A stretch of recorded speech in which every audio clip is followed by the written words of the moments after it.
Greetings and welcome to my new calculus channel. My name is John Gabriel, and today I'm going to show you why the mean value theorem doesn't care about inflection points and why the new calculus does provide the first ever proof of the mean value theorem. Let's begin. So if we take a look at my free ebook, you'll see this diagram. Now, what is meant by this diagram? Let's see. So what it's telling you here is that if you have a function f of x and you divide it into equal intervals, as you see here, and you find the mean of each interval, then the sum of all these means, the arithmetic mean of all of them, will be f prime of c, okay? But now notice this is not f prime, this is f. The graph of f prime of x is not shown here, okay? How do we know what the graph is? Well, we know that the graph of f prime of x is formed from the slopes at every point of f, okay?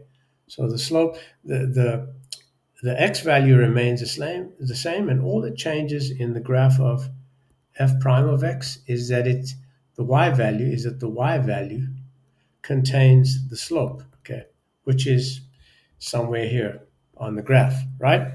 That's all it means. Now, there's a good reason when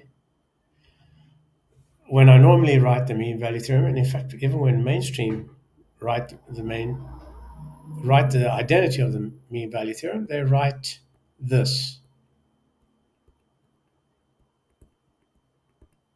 There's a good reason why they write that, because that shows a relationship.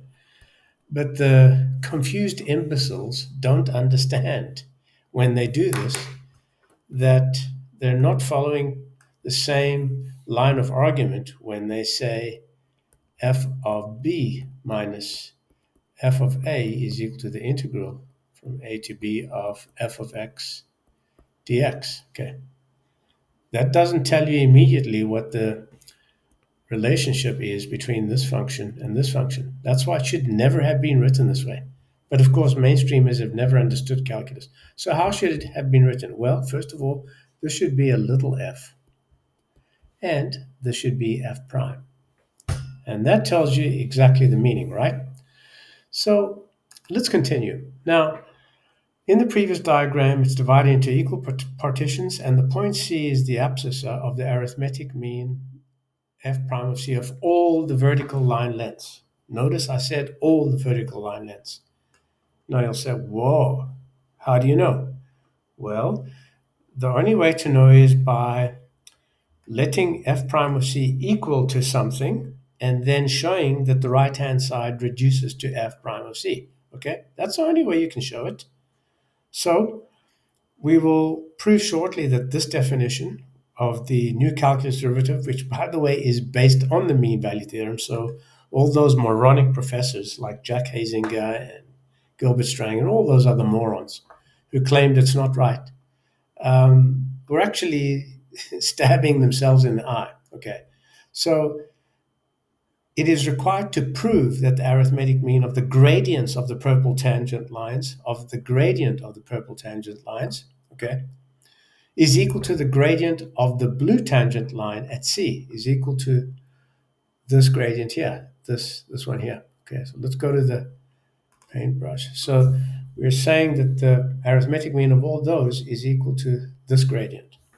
I'm saying that, not we. I, the great John Gabriel. Okay, so if there were a mean abscissa mu s in each subinterval, and by the way, there is, unless it's an inflection point. And does the mean value theorem care about inflection points? No. Let's see why the mean value theorem doesn't care about inflection points. So this first graph that you see, this green graph, let's show the label, is f. And let's show the value as well. Settings, name, and value. So this here is the graph, the function, and we can see that at this point here, there's an inflection point, okay? So we'll go both ways. We'll go downwards and upwards, assuming the mean value theorem. So first, let's go downwards, taking the red function, which is the derivative of this function, okay? So the red function is the derivative. Let's give it a name and value. Okay, so the red function is that. And let's get rid of the grid entirely to make things easier. No grid. Okay, so the red function is the derivative. Now, if we apply this in the way the mean value theorem is applied, and we try to find, let's say, the area between 0.8 and 1.4, okay, how are we going to do that? We're taking this integral, right? So guess what? We found it. There's an inflection point there. The mean value theorem doesn't care, okay? And now I could go into the theory why this is so, but the majority of you are fucking morons, and I don't have time to waste. So you can go into that, try to go into that in your own time, but you can read my ebook. It's free. Okay, so as you can see here, there's an inflection point that doesn't change the interpretation of the mean value. So we've seen when we go from f to f prime. Now let's presume that f prime is f, and this function here, the light blue, is f prime. And if we do that, what's going to happen? Okay, let's get this out. And if we do that, this happens. But you'll go, whoa, how can that be the area? How did the mean value theorem handle that? Okay. Well, it works because the mean value theorem doesn't care about inflection points. So, and what about the area under this blue function? So let's get rid of that. What about the area under this blue function from 0.8 to 1.2? Well, let's see. Let's see. It's actually equal to 1.6961. You'll say, oh, there's an asymptote there. It doesn't matter. It converges to this value. This area here, it's not really equal. It's a limit. It's treated as a limit. And how can you verify that I'm not bullshitting you? Well, just calculate the integral from 0.8 as close as you can to 1 and multiply it by 2, okay? And if you multiply it by 2, you see, you get very close. This is 16961 and this is 16918. And of course, if I add more nines here, it's probably going to choke because the CAS can only handle so many nines, all right? But yes, it is limited to this value here, 1.16961. And that is the area under this function. Okay. Name and value. So that is that function. So you can see I've gone both ways. The mean value theorem doesn't give a shit about inflection points. It doesn't even care in these cases if there's a discontinuity in the function, as long as it converges, which it does. So if we go back here again, this follows from the fact that the arithmetic mean of the arithmetic means of all the subintervals will be f prime c. However, none of these assumptions are actually needed because the new calculus derivative is by definition equivalent to the mean value theorem. So some of the common arguments that you might find idiot people saying are these. Let's look at some of the arguments. So some will say, okay, well, you have a graph like that and a tangent line. How do you know that at this point there are parallel sequences like that? Well, I'll have to refer you to book 1 of Euclid and proposition 31, which says exactly what I told you now. It says that through a point not on this line, a parallel line can be drawn. Okay? So you can have infinitely, or I hate that expression, you can have innumerably many secant lines that are parallel to the tangent line. Okay? They're all parallel. Do you understand, morons? That's the first question you get. And of course, there is a tangent line at every point except the point of inflection, because mainstream baboons have never understood that a tangent line never crosses at a point of inflection. And as I just showed you, the mean value theorem doesn't care about it. And guess what? The fundamental theorem, you bloody morons, is derived from the mean value theorem. Look, you stupids, look carefully, pay attention. F prime of C, okay, like that, is equal to f of c plus n minus f of c minus m over m plus n, okay? So f prime of c times m plus n is equal to this thing here, okay? Which, by the way, is equal to the integral from c minus m to c plus n of what? Of f prime, not f, idiots.